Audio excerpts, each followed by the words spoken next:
Let's take a look at this integral. There's a very obvious first couple of steps here to approach it by substitution, but as we see, there's going to be an interesting step later on. So let's take a look at this. So we start off by saying, hey, there's a pretty obvious first step here. U is equal to 5x plus 1.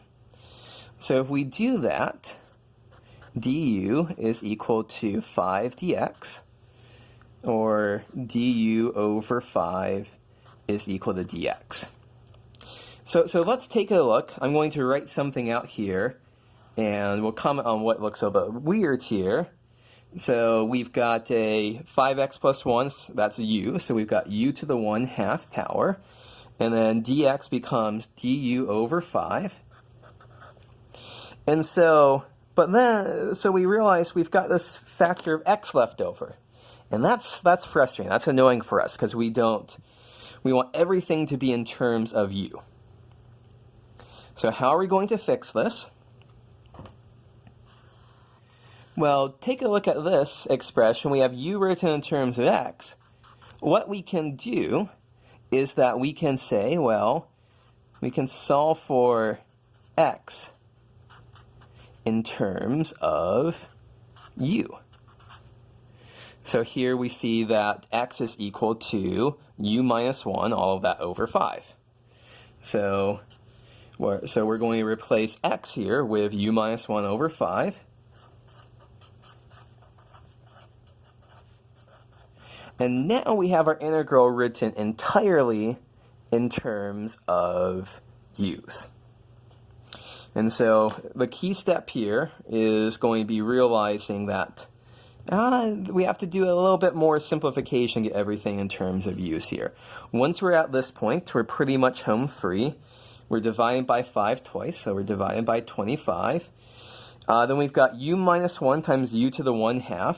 So that is going to be u times u to the 1/2 is u to the 3/2 minus u to the 1/2 du. And so now we can integrate this pretty straightforwardly. U to the 3/2 becomes u to the 5/2, and we divide by 5/2. We're just multiplying by 2/5. And then minus u to the 1/2 integrates to u to the 3/2.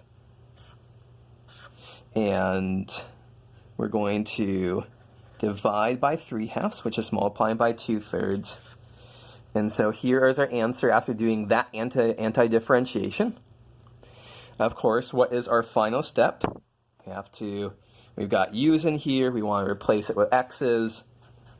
So 1 over, I guess we got 1 over 25 times 2/5 is 2 over 125 times 5x plus 1 to the 5/2 power minus 2 over 75 times 5x plus 1 raised to the 3/2 power plus c.